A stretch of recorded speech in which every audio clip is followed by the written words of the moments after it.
Hello, welcome to my midlife crisis. On Instagram, I said stage one of my midlife crisis, and yours potentially, if you want to follow along and play the little game of midlife crises, is to revisit my past. I don't feel like you can fully indulge in your future until you've looked at your past. The analogy that I used is if I went to a coach and wanted to improve my running because I was an athlete, they wouldn't just set me some arbitrary goal. They would look at my previous performances, how far I'd run, how fast I'd run. So to me, it doesn't make sense to start looking to the future and setting goals and setting aspirations without seeing where I've come from first. So that's what I did. I wrote down my life. Some bits I'd actually forgotten, and then some bits I had to go back and put back in again. And then I thought, well, it might be quite fun to share some of it with you. So I did a little story of my life, which is this. It's the story of my life, or something along those lines. 1980, year that God made me. I was born to a mum, a dad, an elder sister, and I can't remember if we had any pets. My earliest memory is of being on holiday in a holiday cottage and drawing something with an orange biro. Feel free to psychoanalyse that if you will. My second earliest memory is of my dad leaving. Now, my dad did leave us when I was 2 years old, and I have a memory of him standing on the doorstep with a suitcase saying goodbye. But I have no idea if this is a real memory or if it's something that my brain has concocted to try and make sense of what happened. Again, feel free to psychoanalyse me. It's fine. One of my fondest memories of my childhood is curling up on the sofa with my mom with a psychedelic 70s blanket and watching children's TV. This was the 1980s, so it was things like Play School, Me and You, Pigeon Street. I also really liked going to the library. Not a lot has changed there, and I really distinctly remember getting a book out about how a telephone works. Isn't it strange, the things that stick in your memory? I really didn't like Play School. Again, this was the 80s. So Play School was what preschool is now, somewhere that your parents would drop you off for a morning or an afternoon and you'd play with other children before you started school. I distinctly remember sitting in my blue and white striped nylon McLaren buggy. If you're a child of the 80s, you'll know what I mean. And crying my little eyes out, not wanting to go to Play School. Eventually, my mum relented and sent me to a different Play School, which I much preferred. The new one had biscuits, it had bubble painting, and most importantly, it had a dressing up box where I would take out and put on the outfit that was supposed to be the bridal outfit and chase around the boy that would put on the Superman outfit. Poor lad. Wonder what he's doing now. Hope he's got earning enough to have some therapy for having me chasing him around all the time. We did have a dog at this point, and it did pass away as well. I was terrified of this dog, absolutely terrified. It wasn't a scary dog, it wasn't a nasty dog. I have no idea why I was so scared of it. And also, until I came to actually do this story of my life exercise, I totally forgot it existed. So again, analyse that, will you? I started school and I was quiet to the point of virtually being non-verbal. I liked school, I had friends, but at the same time I didn't really want to go. I didn't really want to leave my mum. A lot happened while I was at primary school, and it's all a bit of a blur as to what happened when. So yeah, my dad remarried and had my first stepsister. I was so excited. I had a little sister that would be going to school with me, only that never happened. My dad then went on to have more children. He had 4 in total with his wife, and they moved around a lot. There's an ongoing joke in my family that if we drive down the M5, I will literally say, my dad lived there, my dad lived there, my dad lived there at every single junction. I had friends at primary school, but I wasn't really very good at choosing friends sometimes. I was very quiet and I was a people pleaser, so often people would take advantage of me, and sometimes looking back, there were some sad times where I should have stood up for myself. When I was about 7, my sister passed away. This is my elder sister. She was born with cerebral palsy and she couldn't do an awful lot for herself. She couldn't walk, she had a very curved spine, she couldn't feed herself, she couldn't toilet, she couldn't communicate. But I loved her as a sister like anybody would love a sister. When you've got a sibling that has a disability, it makes no difference. It's just your norm and you love them and you find ways to communicate with them and play with them regardless. A lot of people wonder if siblings of individuals that have disabilities get jealous of all the attention that their disabled sibling gets. I don't remember being particularly jealous of that. I may have been, obviously it was a long time ago. The one thing I do remember being jealous of is she got to go into the hydrotherapy pool, and I was just like, why don't I get to go swimming? But yeah, sadly when I was 7 she passed away. At primary school, I was a really, really goody two-shoes. I kind of still am. So I was doing things like brownies, and yeah, I'm a real rule follower. Why would you break the rules? Well, I guess I do occasionally. Some of my happiest memories around this time are going on day trips with my nan. We'd catch the train down to Worcester. My granddad would go to the cricket, and myself and my nan would go to the cathedral. Then we'd sit down by the river and have some salmon sandwiches. It was lovely. We'd also go to Dudley on the bus and have a crusty cob in Beatties. If you're local, you might remember that. I remember having fantastic seaside holidays with my mum. So places like Weston-super-Mare and Paynton. You can't beat a British seaside holiday. Year 6 of primary school was the best. This was 1990, 1991. Everything was fluorescent. New Kids on the Block was in. Fresh Prince of Bel-Air was in. We were like, we ruled the school. Did you do in year 6? It was fabulous. Then I started at high school and I had a bit of a shock. I didn't really fit in. I was very clever but very poor, like really poor. Like we didn't have hot water that ran. We put the heating on at Christmas. I had to go on the bus to Dudley to go and get vouchers to get my uniform. I got free school dinners, that kind of poor. Because we didn't have any hot water running, I couldn't very easily wash my face, so I got really spotty. So yeah, I was a clever, spotty, poor kid. Didn't fit in with the normal clever kids whose parents were things like teachers and went on holidays to places like Egypt. Didn't really fit in with the rest of the kids. Got bullied quite a lot. Again, had some friends, but also didn't make some very good choices. And again, would let people, be horrible to me and then just keep going back to them as if they were still my friend. So yeah, not my fondest thing. I was a massive Take That fan. I tried to resist as long as I could. I tried to be cool and be into Nirvana and wear big boots and flowery skirts, but Take That got me with Could It Be Magic, and I went to see them in concert so many times. I stalked their houses, which I'm not proud of now. I was a real teeny bopper. I used to go to road shows with things like Bad Boys Inc. and all that sort of stuff. And I used to like E17 as well, which I don't think you were supposed to like both, were you? But I did. I don't know why I drew this sideways. Clearly I was a bit confused. But the one thing I was particularly good at school was media studies, and I won the trophy for it in my final year. Go, go, go, girl. Towards the end of high school, I started hanging around the streets as you do. And my mum was a bit worried that would sort of have an impact on my GCSEs, but I was a swot, so it didn't. And it was nice to have a bit of a social life, even though I was still stupidly sensible. And if friends were up to stuff they shouldn't be, I'd be the voice of reason going, you shouldn't be doing that. The year between school and college, I kind of discovered alcohol, I discovered pubs, I discovered clubbing, I discovered hooch. So that was a bit of a wild ride, I'm not going to lie. I went to college, and it's quite telling that this is the image that I've decided to draw for college. It's a pint of lager. Yeah, I, again, was a swot.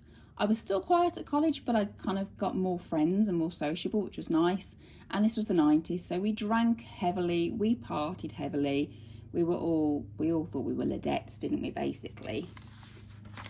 When I was at college, I took on a part-time job at McDonald's and then also at Next. I got good A-levels, and then I wasn't sure whether I wanted to go to university or whether to work. So I took a year out and worked in financial services, and that showed me that I wanted to go to university. So I went locally and studied journalism and editorial design. I did really, really enjoy it, but I think around this time I was probably dealing with a lot of stuff, or not dealing with a lot of stuff. I was drinking very heavily. Again, this was like the late 90s, early 2000s. Ladette culture was in, so it wasn't unheard of to drink heavily, especially as a student when things were like 50p a shot. However, I think I was drinking rather than dealing, which is not a good place to be.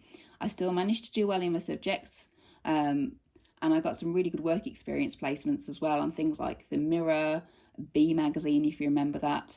And quite often they'd invite me back as well, but I didn't really have the confidence to go and do it at the time. Do I regret it? A little bit, but I wouldn't be where I am now if I had taken those opportunities. So, everything works out for a reason. I did actually meet my husband around this time, but I didn't get with him. I had a part-time job and we worked together. I was with a different guy.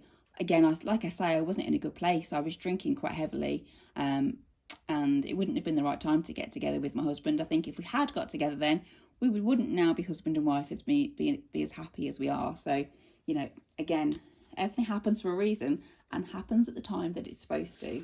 I had the proper rite of passage kind of, group holidays to Ibiza and Tenerife. I didn't go abroad until I was like 18, and I went with my friend and her family, and it was a real baptism of fire. Literally, I got really badly sunburned. But yeah, we had the proper like drinking heavily, partying kind of holidays. They were fun, but oh my gosh, some of the stories I could tell you.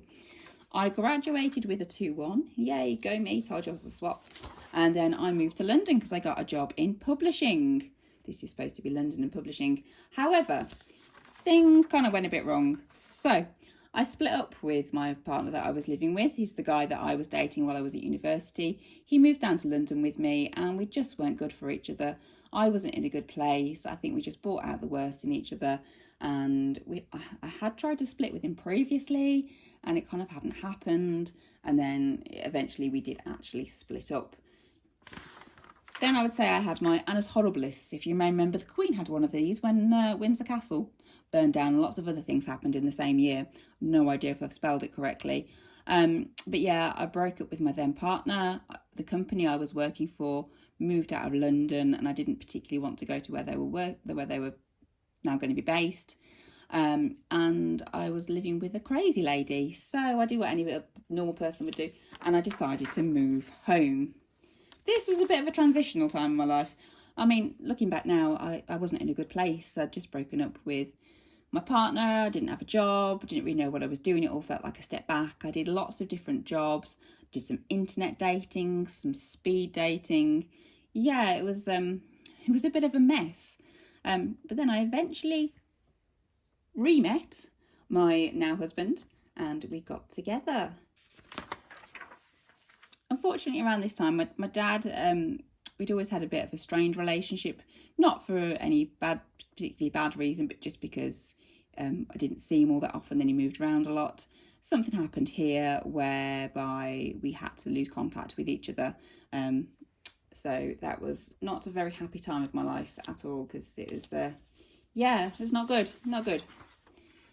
But happy times with my now husband. He asked me to marry him. There was a lot going on around this time.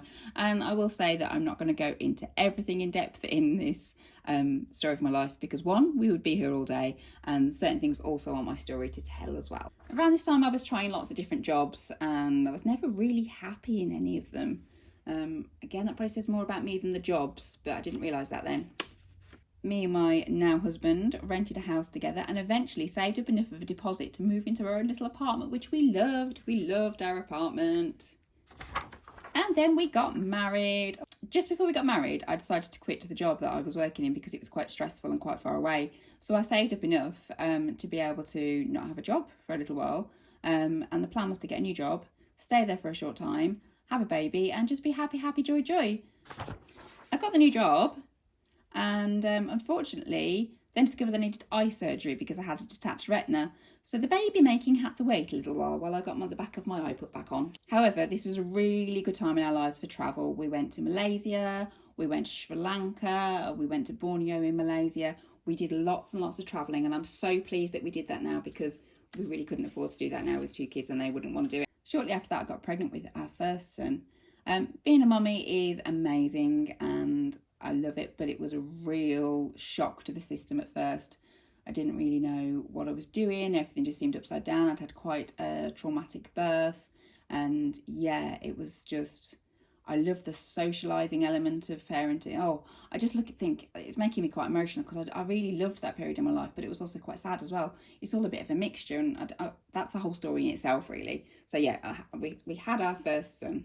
Unfortunately, around this time, things got a bit weird with my mum, and we had quite a lot of arguments, which wasn't great. But I loved being a mummy so much. I loved taking him to groups. I had a lovely group of friends. These are some of my happiest memories, honestly. But we decided that we wanted a baby number 2, and we only had a 2-bedroom apartment, so we needed to move. So our dream was to get a house. I took on extra hours at work to enable us to do this, and eventually, after a very stressful time and looking around 30 houses and about 5 of them falling through, we did manage to get a house. I was already pregnant while we were searching, so that was very stressful. And yes, here's our house. I kind of feel like we manifested it, but that might be a story for a different day. I had Mr. J, my second little boy, and he was born in 2019, and obviously we all had to stay at home in 2020 because that blinking coronavirus. So I was just getting into being a mum of two when everything literally stopped. Some of that made me really happy, and some of that made me really stressed, because like trying to homeschool while you've got a very, very young baby, yeah, really mixed memories of that period. And then sadly, things between me and my mum got really out of hand. I don't know if out of hand's the right word really, but just got, so they couldn't be fixed. So at this point I decided to go no contact with my mum, which is really, really sad. Yeah. And it was around this time I decided to get some therapy. I needed to make sense of what was going on.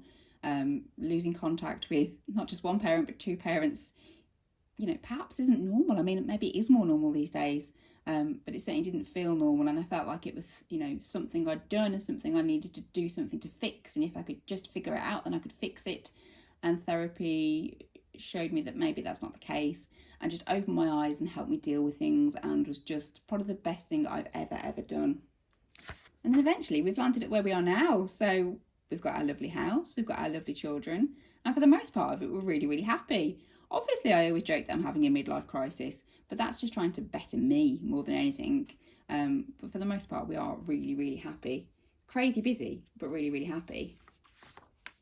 I've put this plus here because there's a lot that I haven't covered. If you know me in real life, or you are related to me, you'll know this. What about that? You haven't mentioned this. You haven't mentioned that. What about that member of the family that disappeared and then turned up just around the corner from where you were?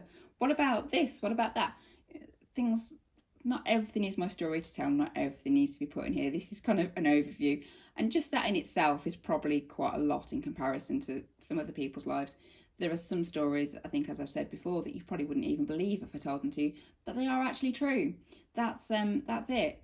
And the next thing to say really is, what's next? What does the next chapter bring?